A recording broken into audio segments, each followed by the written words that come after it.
Il y a beaucoup d'applications potentielles pour les nanotubes de carbone, et certaines sont déjà commercialisées. Les causes principales empêchant pour le moment leur utilisation à grande échelle sont leur coût relativement élevé, la difficulté de les produire en masse et de les purifier, et le besoin de tests de toxicité valables. Les nanotubes possèdent beaucoup de propriétés étonnantes, et chacune d'elles mène à beaucoup d'applications potentielles. Ils sont très résistants, jusqu'à 100 fois plus résistants que l'acier et 6 fois plus légers. Les chercheurs ont donc pensé à les mélanger dans les plastiques pour renforcer ceux-ci. Dans le futur, on fabriquera des avions, ponts, voitures, éoliennes qui seront plus légers, plus sécurisants, qui consommeront moins. Cette technologie est déjà utilisée dans les vélos, utilisés au Tour de France. Et vous pouvez acheter des raquettes de tennis, des clubs de golf, fabriqués de cette manière, bien que ceux-ci restent quand même assez chers. Cette technologie pourrait aussi mener vers des implants de hanches plus résistants à l'usure.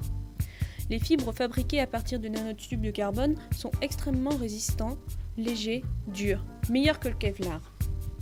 Il existe même des propositions pour réaliser des câbles à base de nanotubes qui seraient assez robustes pour amener un ascenseur dans l'espace. Mais ceci est pour le moment de la pure science-fiction. Les nanotubes auront un gros impact sur l'électronique. Leur forme pointue fait des nanotubes de bons émetteurs d'électrons. On est en train de mettre au point des écrans plats utilisant des nanotubes. Les nanotubes peuvent aussi être utilisés comme des câbles moléculaires ultimes pour ordinateurs, avec une résistance beaucoup plus faible comparée aux technologies actuelles. Avec moins de chances de casser, ils sont aussi très efficaces pour dissiper les grandes quantités de chaleur générées par les microchips. On est également en train de travailler sur des microchips complètement nouveaux où les nanotubes sont distribués dans les 3 dimensions, contrairement au modèle plat actuel. Les chercheurs explorent la possibilité d'utiliser les nanotubes dans les supercapacités afin de stocker de l'électricité pour des voitures électriques et également dans de nouvelles piles pouvant stocker plus d'énergie. Il est possible qu'il y ait déjà des nanotubes dans vos batteries de téléphone portable ou d'ordinateur. Les nanotubes offrent de possibilités pour la prochaine génération de cellules solaires, par exemple comme moyen de faire sortir l'énergie électrique en dehors de la cellule une fois qu'elle est produite.